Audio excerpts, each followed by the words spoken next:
filmmaking tools like waveforms, false colors, and the EL zone are as essential to daily work for videographers as shutter speed, ISO, and aperture are to photographers. We're also seeing huge demand to bring OpenGate to mirrorless cameras, as more filmmakers build mirrorless cameras into their workflow. But one major mirrorless manufacturer recently told a viewer that they didn't think customers would use false colors or OpenGate. Want to know who and why? Click subscribe.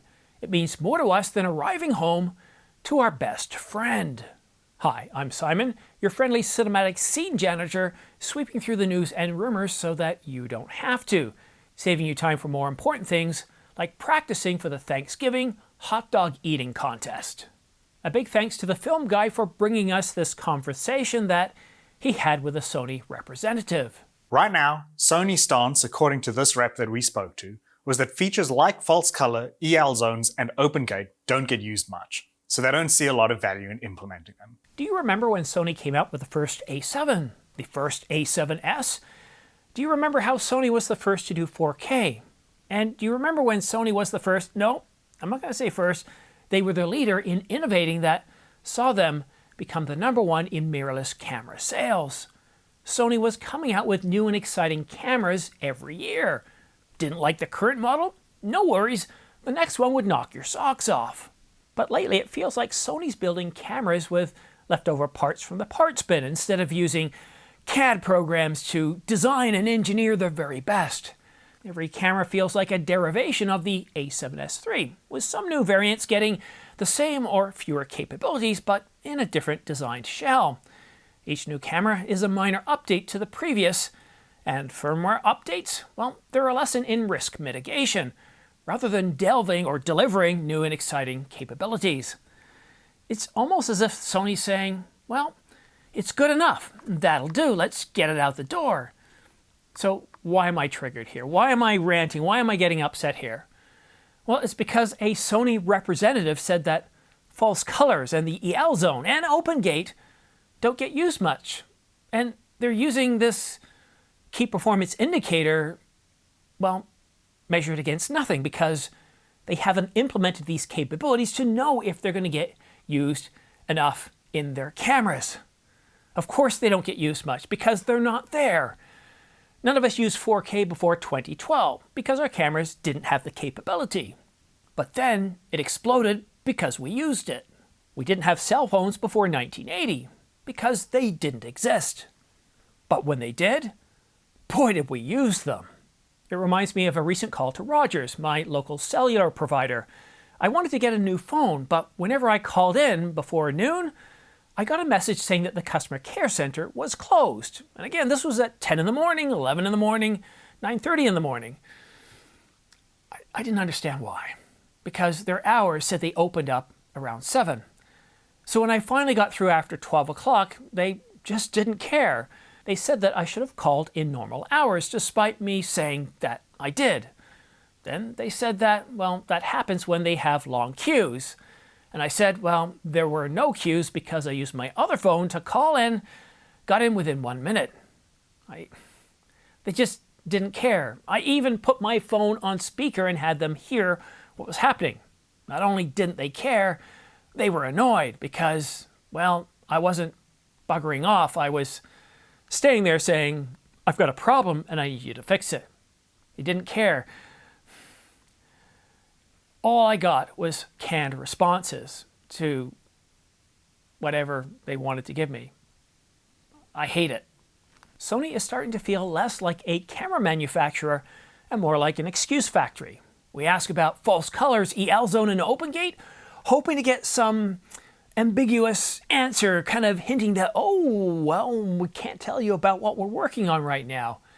And instead we get an answer that tells us that they just don't really care. Take what we give you and like it. The rep's answer sounded lazy, canned. The ambitious sounds retired, and the roadmap feels engineered by committee focused on delivering dividends while the industry laps around them. We don't want alibis, we want industry-leading tools.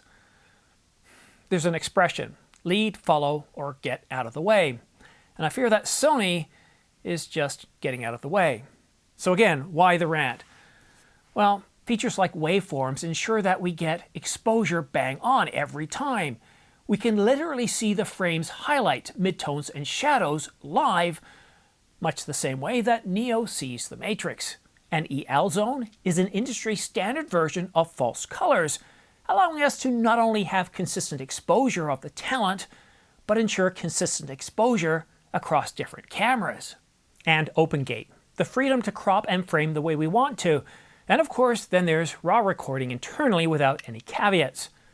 Sony, you inspired us for a decade. Lately it feels like you're phoning it in.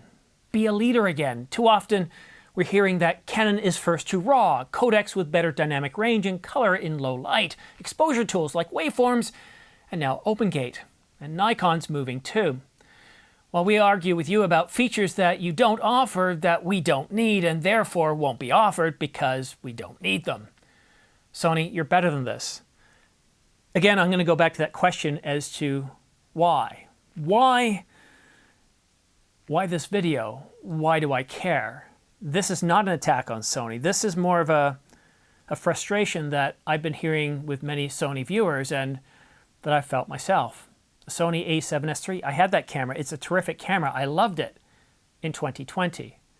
But here in 2025, as we're ready to move on to 2026, it feels dated. And every new camera, while they're good cameras, they really are solid, good cameras, and the sales numbers show that. But they just feel like rehashed tools, slightly different designs, tweaks here, tweaks there. Oh, for autofocus, we're now going to throw in a new chip. And you did, and you throw it in every camera. But the excitement, the innovation, the creative spirit, it doesn't seem to be there. I remember when I was looking at buying a camera in 2019, I looked at what Canon was offering, and they announced the EOS R, and I thought, oh my God, this is what they've been working on for all these years? It doesn't even catch up to Sony. I was depressed. That meant I had to migrate to Sony. Little did I know that they were working on the R5 at the time. You see, Sony, you got us really excited about each new camera, and that excitement isn't so much there. And sure, we have that open E-mount, which is amazing. All the lenses for everybody, whether you're entry level or you're a professional. You produce good cameras, but that edge, that innovation, we're hearing Canon's first to do this. The R5 showed that Canon could do 8K, 45 megapixels, and do it very, very well without contrast detect autofocus, delivering internal image stabilization, and without a crop. That was a big deal back then. And the R5 II and Nikon, they're showing us that yes, you can do OpenGate, and yes, you can do 16 plus stops of dynamic range, and yes, you can do waveforms, you can do false colors. You see, to ask Canon, what about EL Zone and OpenGate, they can say, well, you know what? We do OpenGate in the C50, and we'll be bringing it to more cameras. That's likely what Canon would say. And in terms of EL Zone, well, we have false colors in the R6 Mark II, the R5, or the R5 II, the C50, and a list of cameras.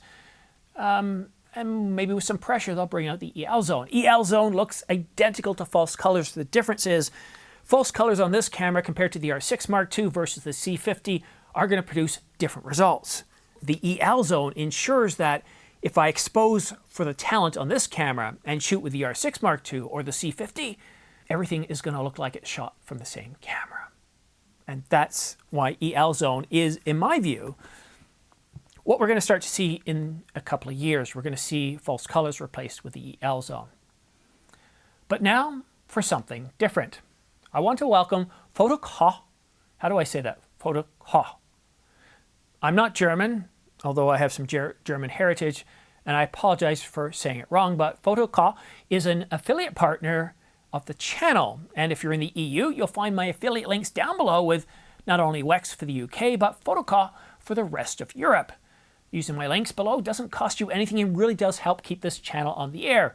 We're very much viewer supported. We buy our own gear, and your support, well, literally helps keep the lights on, the key light, the fill light, and all the colorful ones below, and enables me to not only get lenses for testing, like the 24-105 f2.8 that I shot with this weekend, but also to buy gear so I can use it day in and day out. So when I say somebody's well,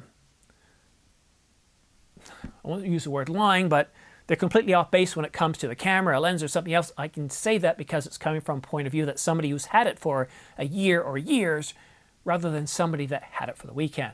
So thank you. Thank you so much for using my links down below. It's very much appreciated. And I'm happy to have Wex supporting the United Kingdom and now foto-koch for Europe and Germany in particular. So what is it in German? Auf Wiedersehen. I'm saying that wrong. It's terrible.